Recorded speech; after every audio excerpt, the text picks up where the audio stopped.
Thank you for joining me. I want in this video to talk a little bit about some of the strengths and weaknesses of Robert Nozick's entitlement view of distributive justice. And I want to start by referencing a strength of the view. So if you recall, the entitlement view of distributive justice asserts that justice requires two principles in the distribution of resources. First, all holdings must be acquired in a manner that is just. And second, all holdings must be transferred in a manner that is just. If any holding is not acquired in a manner that is just or transferred in a manner that is just, then it is unjustly held. Now, having said that, the strength that I want to focus on is that the Nozick view syncs with a lot of people's felt intuitions about the way that resources, goods, holdings ought to be divided in any society. And that at the bedrock of those intuitions is the idea that people ought to be rewarded for good choices and appropriately punished for bad choices. And if they make choices that favor immediate gratification over long-term patient kinds of choices, then they ought to be appropriately punished. If they make choices that are difficult now but that provide them with a better future, then they ought to be appropriately rewarded for such choices. So the strength of the theory, the first strength of the theory that Nozick offers, is that it syncs very much with our felt intuitions that justice in the distribution of resources ought to take into account the nature of the choices that people make. And it ought to give people the freedom to be able to make the kinds of choices that they want to make in their lives, and it ought also to appropriately reward and punish persons when they make those choices in accordance with their wishes. Nozick famously has a little summary phrase that he uses to capture his entitlement theory of justice. He calls it, it rings from each as they choose to each as they are chosen. He gets the idea for that from a famous phrase from Karl Marx. Nozick uses that as a way of talking about how the entitlement theory of justice is really good at equipping us for life on life's terms. And I want here to talk a little bit about a second strength of the entitlement view of justice. Nozick asserts that any other view of distributive justice that isn't the entitlement view is going to have to involve some sort of patterned redistribution of goods or holdings. Now, maybe it's an Aristotelian view. Aristotle thought that things ought to be divided up on the basis of moral merit. Those who are most morally meritorious or deserving of the greatest number of resources on Aristotle's view. Or maybe it's a Rawlsian view. Rawls thinks that resources ought to be divided up in a manner that ultimately is to the greatest benefit of the least advantaged. The welfare state that Nozick is critical of is something that has arisen in the developed world based on the idea that impoverishment is sufficient qualification for being doled out from the public trough certain goods or holdings. Or perhaps someone wants to distribute, or some country wants to distribute resources and holdings in accordance with a utilitarian view of distributive justice. If you are most capable of benefiting the collective, then you are deserving of the greatest number of resources. Regardless of the criterion that is employed, Nozick asserts that all such views embody patterned elements, where some pattern is employed, and that pattern is then used or imposed upon people in ways that require their holdings to conform to the pre-existing expectations of the pattern. The second strength of Nozick's view that I want to highlight is that it is unpatterned. It does not have to coerce people in order to achieve some sort of justice in distribution. And Nozick thinks, and a lot of people, a lot of ethicists would agree, that any kind of coercion in the distribution of resources is unjust. It unjustly infringes upon people's rights or prerogatives. Famously, a lot of ethicists highlight the day, your tax-free day, the day of the year when your work suddenly becomes for you and not work for the government. The government, maybe in some states in the United States,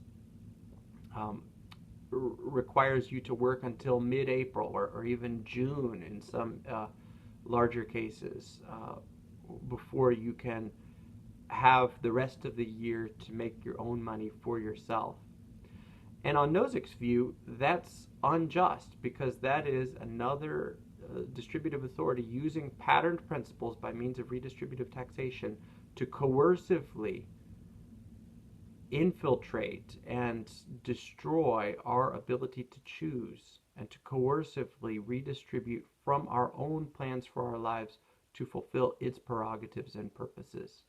So the second strength of Nozick's view is that it is not a view that requires coercive redistribution in ways that could potentially do damage to people, moral damage to people.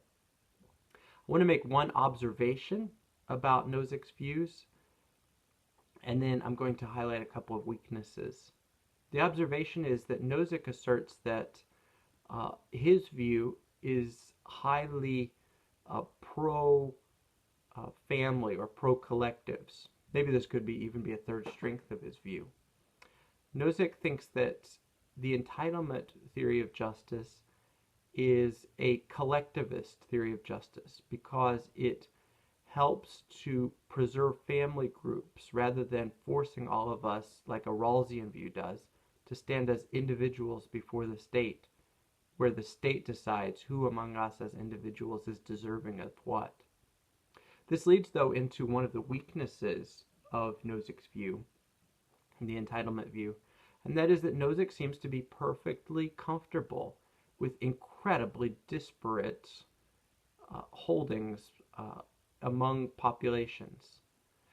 A couple of summers ago, managed to, or I had the opportunity to go to Europe and to visit a number of the palaces in Central European cities, including Versailles. Another famous palace outside of Berlin is Sanssouci, or maybe the Esterhazy Palace in Austria. You could reference a variety of famous palaces, Buckingham Palace in England, of course, although that's more recent. And, of course, these palaces were beautiful, they were gorgeous, they were artistic, and yet at the same time, one thing that struck me perhaps as an American is that they were in a lot of ways obscene in their displays of wealth. Because at the time that these palaces were constructed, especially in the 17th and 18th centuries, under the Ancien Regime, the palaces were constructed in times of enormous wealth disparity. The rich were really, really, really rich by our standards today, and the poor were really, really, really poor by our standards today. And sometimes the poor lived in hovels and tent cities outside the gates of these palaces, begging for handouts whenever the wealthy would come by. Nozick seems to be perfectly comfortable with a society where wealth is so disparate that the wealthy are as wealthy as they were under the Ancien Regime of old 17th or 18th century Europe, and the poor are as poor as they were under the Ancien Regime.